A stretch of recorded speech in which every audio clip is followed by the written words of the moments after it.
क्या हाल है दोस्तों। स्वागत है दोबारा। जब से एवेंजर्स डूम्सडे की शूटिंग शुरू हुई है, Robert Downey junior social media पर कुछ ना कुछ शेयर कर रहे हैं। कभी वो जेरेमी रेनर की किताब पढ़ते हुए नजर आते हैं तो कभी डॉक्टर डूम की कॉमिक पढ़ते हुए। और ऐसा सिर्फ एक बार नहीं हुआ है, बल्कि अब तो कई बार हो चुका है, जिससे लग रहा है कि वो विक्टर वॉन डूम को खुद अपने अंदाज से निभाने की कोशिश कर रहे हैं और इसका इंस्पिरेशन वो डायरेक्ट क्लासिक कॉमिक्स से ले रहे हैं। लेकिन अब उनकी हाल की एक पोस्ट ने हमें ये सोचने पर मजबूर कर दिया है कि क्या वो सीक्रेट वॉर्स में सिर्फ विक्टर वन डूम बनकर आ रहे हैं या टोनी स्टार्क के तौर पर भी लौटने वाले हैं। हम पहले ही एक थ्योरी पर बात कर चुके हैं जो इसी पोस्ट पर आधारित थी। अगर आपने वो वीडियो नहीं देखी है तो लिंक डिस्क्रिप्शन में है। आज हम एक दूसरी थ्योरी पर बात करेंगे जो उसी पोस्ट से जुड़ी है। लेकिन पहले उन सभी का शुक्रिया जो हाल ही में सब्सक्राइब कर रहे हैं। अगर आपने अभी तक सब्सक्राइब नहीं किया है तो प्लीज कर लें।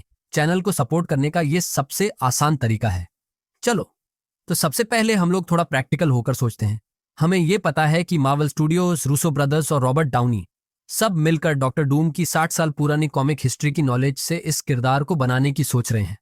और मार्वल का तो हमेशा से यही स्टाइल रहा है कि कॉमिक्स से थोड़ा थोड़ा लेकर अपनी यूनिक स्टोरी बनाना। लेकिन रूसोस ने यह भी कहा है कि एंड गेम में टोनी स्टार्क के स्नैप का इस डूम वाली कहानी से कुछ न कुछ कनेक्शन जरूर है। और जब विक्टर वॉन डूम, जो शायद अर्थ 8 और 28 से है, हूबहू अर्थ 6 और 16 वाले टोनी स्टार्क जैसा दिखता है, तो कुछ तो है यहां।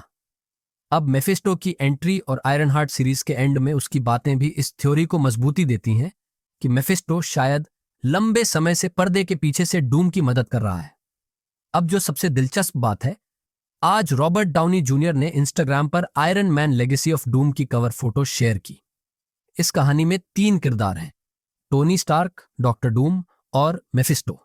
और ये कोई अजीब जोड़ नहीं है, क्योंकि इस कॉमिक में टोनी को पहले की कोई याद नहीं होती। लेकिन जब वो अपना एक पुराना आर्मर हटाता है तो उसे याद आता है कि उसने कभी डूम के साथ एक और मिशन किया था जो उसे अब तक याद नहीं था। इसमें डूम उसे अपने देश लाटवेरिया ले जाता है, जहां उसका कासल विद्रोहियों ने घेर लिया है। डूम कहता है कि उसे टोनी की मदद चाहिए वरना लाखों लोग मर जाएंगे। टोनी उस पर भरोसा नहीं करता, लेकिन साथ जाता है। वहां वो विद्रोहियों से लड़ता है, डूम की मदद के लिए नहीं, बल्कि सभी को बचाने के लिए। इसके बाद डूम कहता है कि वो उन्हें मेफिस्टो की दुनिया ले जाएगा। वहां पहुंचकर डूम को मेफिस्टो से एक धातु का टुकड़ा मिलता है और वो अचानक गायब हो जाता है। मेफिस्टो टोनी को बताता है कि डूम ने उसे नर्क में फंसाने के लिए सौदा किया था। टोनी का ट्रांसमीटर भी काम नहीं करता और वो वहीं फंस जाता है। और यही वो स्टोरी है जो रॉबर्ट डाउनी जूनियर ने अभी शेयर की है। तो क्या इसका मतलब यह है कि एमसीयू के 616 वाले टोनी स्टार्क भी कहीं नर्क में फंसे हुए हैं? ये हो सकता है। अवेंजर्स एंड गेम के अंत में उनकी मौत हुई थी और शायद यही डूम और मेफिस्टो की चाल थी, ताकि टोनी रास्ते से हट जाए। और रूसोस ने खुद कहा है कि टोनी के स्नैप का विक्टर वॉन डूम से कोई कनेक्शन है। इसलिए डूम का 616 वाले टोनी जैसा दिखना कोई इत्तेफाक नहीं हो सकता। अब सीक्रेट वॉर्स की बहुत सी लीक स्टोरीज कहती हैं कि डूम के पास फॉलोअर्स होंगे और शायद उसने टोनी जैसा दिखने वाला चेहरा इसलिए लिया है ताकि वो 616 के हीरोज को अपनी तरफ कर सके।